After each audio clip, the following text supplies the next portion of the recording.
Bonjour à toutes. Bon, je vous retrouve aujourd'hui cheveux au vent. Pour tout vous dire, c'est la deuxième fois que je tourne cette vidéo. Bon, du coup, j'ai même pas fini la première parce que j'ai vu que c'était en train de tourner vinaigre.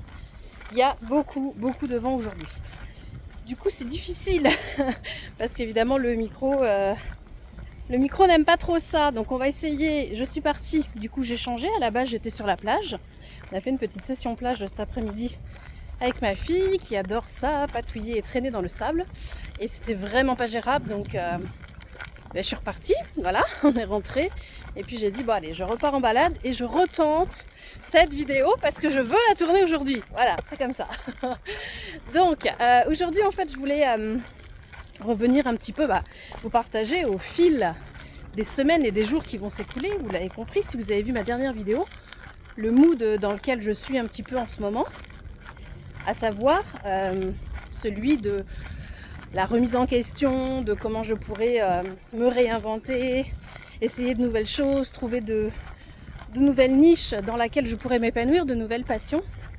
Et je voulais apporter une petite précision entre les commentaires que j'ai eus sous cette vidéo la semaine dernière et la réflexion que j'ai eue a posteriori. Je me suis dit, pour celles qui traversent ce que je traverse actuellement, c'est-à-dire ce qu'on peut qualifier un peu de crise existentielle, ou celles qui ne l'ont pas encore et tomberont sur cette vidéo quand elles le traverseront. Je voulais vraiment faire une dissociation et apporter une précision qui a énormément d'importance. C'était de ne pas assimiler l'état de remise en question comme ça, on va dire général, sur pas mal de plans de sa vie, et l'assimiler à un état dépressif. Moi, je ne suis pas du tout dépressive. Je veux dire par là que je ne suis pas triste, je ne suis pas, j'ai pas d'idées noires, je ne suis pas en manque de motivation. Vous voyez, je suis dans une très bonne énergie, juste je ne sais pas encore où la mettre. C'est pas du tout la même chose. Donc c'est important de le préciser parce que on est quand même perdu dans cette phase-là. On se pose quand même des questions.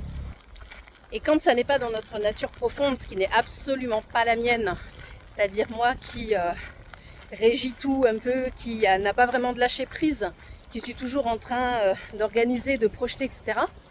L'obligation, en fait, cette réflexion au lâcher prise peut être très déstabilisante et peut assez facilement, en fonction de la vie qu'on a sur le moment, de ce qu'on vit, des personnes qui nous entourent aussi, c'est pas toujours bien compris. Et on peut très vite nous dire « Ah, t'es dépressive, t'as pas l'air bien, moi je serais toi, j'irai voir le médecin, peut-être que tu es en train de faire une dépression. » Donc il faut faire bien attention à ça parce que la période est déjà suffisamment parfois stressante ou angoissante. Donc si on vient rajouter un couperet un peu comme ça médical, fragilisant, qui est faux en plus, ça va venir... ça va venir nous fragiliser encore davantage, donc c'est pas le but. Il faut vraiment bien dissocier les choses. On a tout à fait le droit d'être en période comme ça de doute, à savoir un petit peu ce qu'on a envie de faire. Je l'ai évoqué un peu dans la dernière vidéo, ça peut être pour certaines se réinventer dans un domaine professionnel ou trouver des passions loisirs. Il y a plusieurs domaines. Ça peut être le lieu de vie, le mode de vie, ça peut être plein de choses. Voilà, on peut remettre des choses en question sans que ça veuille dire qu'on va pas bien, qu'on est perdu, qu'on est mal, etc. Autre signe distinctif de la crise existentielle, on va l'appeler comme ça, quand ça remet en question tant de domaines, on peut qualifier ça de crise existentielle un petit peu. Et puis il y a des âges, on le sait bien de toute façon, où on remet en question un petit peu parce que beaucoup de choses ont changé dans notre quotidien. Et donc, autre signe distinctif, je disais, je suis obligée de couper parce qu'il y a des vélos et je sens qu'il y en a d'autres qui arrivent derrière, je crois. Et le chemin est petit, donc il faut qu'on se croise. Par exemple, c'est un état d'esprit, à la différence de la dépression, qui ne nous habite pas tous les jours. Moi, par exemple, il y a vraiment des jours où cette crise existentielle, en fait, ne m'impacte pas du tout. Je n'y pense pas du tout. Si je devais, par exemple, ne parler que d'hier, et ça, nous, c'est notre quotidien quand même. On voyage tout le temps. Et hier, par exemple, on a été découvrir la ville de Palamos, qui était mais alors juste magnifique sur la Costa Brava. On est toujours sur la Costa Brava. Et on a fait une grosse rando l'après-midi. Le matin, on a pas mal marché aussi, mais on a découvert le centre historique, etc. On a visité l'église, enfin, c'était une visite un peu plus slow. On a mangé au resto. Enfin, moi, j'adore ça, découvrir de nouveaux endroits. On s'est sorti de notre zone de confort aussi d'un point de vue alimentaire. On aime bien essayer des choses qu'on ne connaît pas forcément. Donc ça, moi, c'est des choses qui m'enrichissent énormément. Puis alors, la randonnée l'après-midi, j'ai surkiffé. On avait un décor époustouflant. Vraiment par là-bas, c'est extrêmement sauvage. Ça nous a beaucoup fait penser à la Corse d'ailleurs. Nous qui avons vécu plusieurs mois, je sais plus quand, c'était pas l'année dernière, l'année d'avant, à cheval sur les 2 années peut-être. Je suis perdue. On fait tellement de choses. Nous, c'est ce qu'on dit souvent, mais avec mon mari, ceux qui nous suivent sur notre chaîne Family Ross, en un an, on a l'impression de vivre 10 ans quand on voyage beaucoup comme ça, quand on bouge beaucoup. Donc on perd un peu la notion du temps. Donc voilà, c'est ça. Vous voyez, une journée comme hier, je me pose pas de questions en fait. Je la vis, mais à 2000%, je la kiffe et tout. Donc je n'y pense pas en fait. Je me couche le soir, je suis remplie de bonnes ondes. Voilà, Et puis il y a des jours où bien évidemment notre vie à travers le voyage et la vie libre qu'on a, elle est quand même structurée. Moi j'ai l'école avec les enfants, Stéphane, mon mari, a son travail et tout. Donc souvent voilà, les journées quand même lundi, mardi, jeudi, vendredi sont très bien découpées, très bien organisées.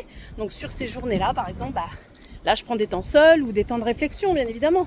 Des temps où je me dis comment moi je pourrais transformer ci, transformer ça. Dans le quotidien, ça ne me va plus, ça ne me va pas. Voilà, c'est lors de ces moments-là où je me dis il y a des choses sur lesquelles on a assez traîné, qu'on a beaucoup remarqué, qu'on a beaucoup surligné, et puis on n'a rien changé. Donc là, il est temps de changer des choses. Voilà, c'est plutôt comme ça que je le fais. Alors qu'une dépression, l'état il est constant. Je sais pas si il y en a à travers vous là qui verront la vidéo, qui seront capables d'en témoigner. Moi, je crois pas avoir eu dans ma vie un vrai état dépressif. Par contre, j'ai vu autour de moi, en particulier ma mère à l'époque, je sais ce que c'est qu'une personne très dépressive.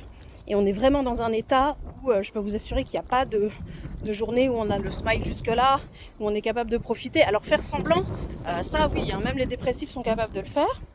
Mais au fond du fond, si vous connaissez la personne, vous savez très bien qu'en fait elle est mal et qu'elle est juste en train de faire une façade, par exemple, parce qu'elle doit aller au travail ou parce qu'il y a quelqu'un qui vient et donc il faut faire bonne figure.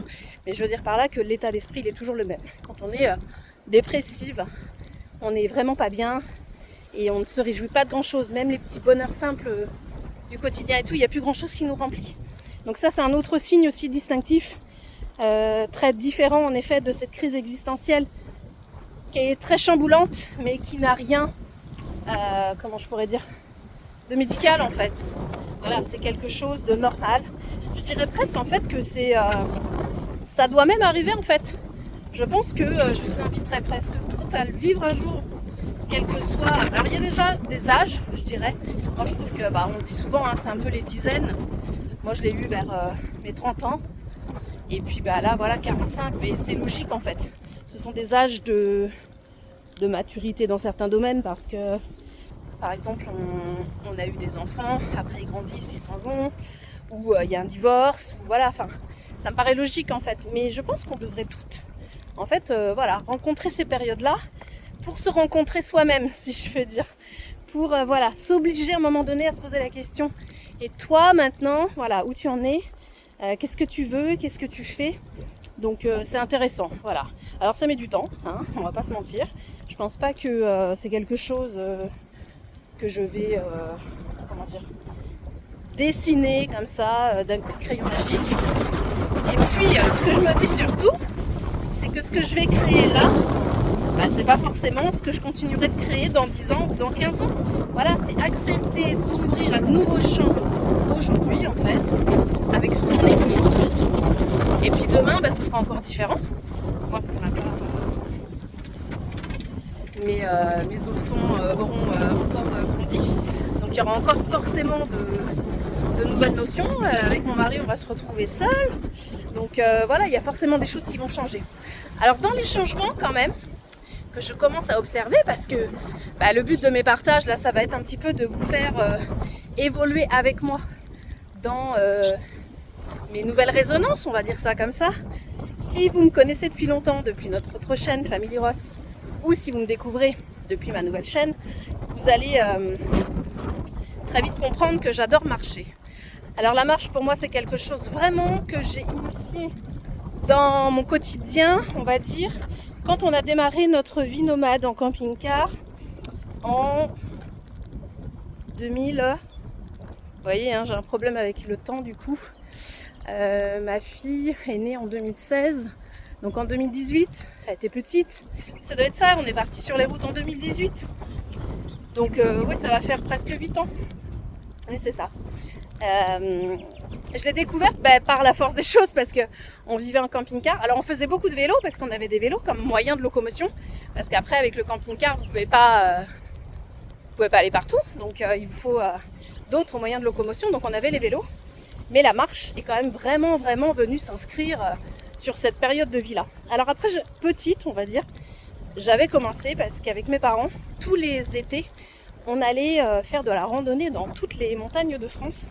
Donc je les ai toutes faites, les Vosges, le Jura, le Massif central, enfin voilà. On les a toutes faites, mais dans des conditions, je le vivais franchement pas bien. J'ai pas aimé, hein, du tout, j'en garde pas un souvenir. Ouais, partant en randonnée, c'était trop chouette. Pas du tout, je râlais énormément. Donc la passion n'est pas née du tout à ce moment-là. Mais force est de constater qu'après, voilà, on a fait ce choix de vie. Et donc là, on s'est mis à marcher beaucoup.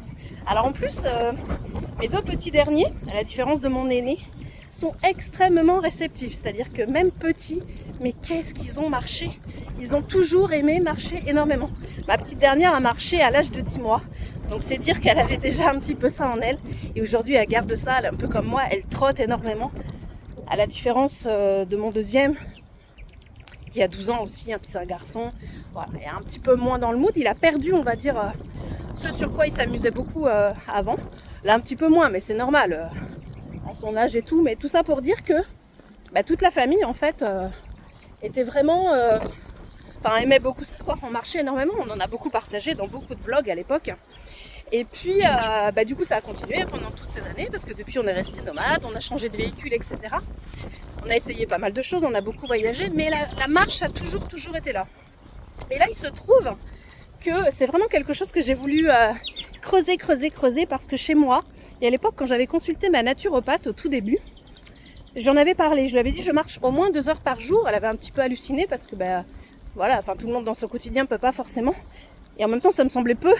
Mais je disais, moi, tous les jours, je marche 2 heures et tout. Donc, elle m'avait dit, c'est chouette, c'est bien de s'inscrire comme ça dans une régularité. Si ça vous fait du bien, je dis, en fait, c'est essentiel pour moi. Parce que j'adore être auprès de la nature.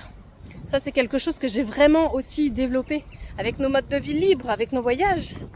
J'ai besoin de la nature, j'ai besoin de l'odeur de l'herbe, j'ai besoin de l'odeur des fleurs, j'ai besoin de sentir la chaleur du vent. J'ai besoin de ce lien très fort avec la nature. Et la marche me remplit d'une énergie. Je pourrais marcher, je vous l'ai déjà dit dans d'autres vidéos. C'est un bonheur vraiment intense. Et là, je sais que pour moi, j'ai une niche passionnelle qu'il faut vraiment que j'ouvre en fait. À titre d'exemple, jusque là, on va dire que je marchais 8-10 km par jour, on va dire ça. Quasiment tous les jours. Ça, c'est quelque chose de... entre 8 et 10 km par jour depuis toutes ces années. Et puis depuis qu'on est là, avec l'envie de trouver des moments, à me ressourcer, je suis passée là aujourd'hui depuis... Alors pas la première semaine, parce que je vous l'ai dit, quand on est arrivé, j'étais malade. D'ailleurs, ça y est, ça va beaucoup mieux. Enfin, ça va complètement mieux même. Et donc du coup, là, je marche entre 15 et 20 km par jour. Et je pourrais faire beaucoup plus. Mais déjà, dans un quotidien, arriver à s'inscrire dans 15 à 20 km par jour, c'est déjà pas mal. Sachant que après, il y a aussi les activités familiales et tout. Enfin, je vais pas me couper de tout pour... Mais pour autant, là où ça m'ouvre un champ, c'est que je me dis, c'est sûr et certain, je vais partir en randonnée. Alors, qui même me suivent, ceux qui voudront venir avec moi, mon mari aime beaucoup aussi, donc il y a des chances qu'ils se joignent à moi. Mais je ne suis pas non plus à l'abri de me faire des petites parenthèses, rien que pour moi, à partir en séjour randonnée en fait, tout simplement. Alors, avec un bivouac, j'en ai très envie.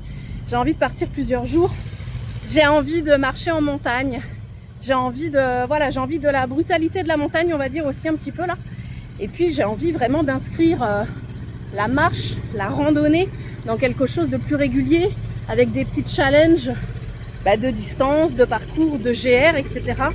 On vous en avait partagé un petit peu à l'époque, mais c'était des petites portions.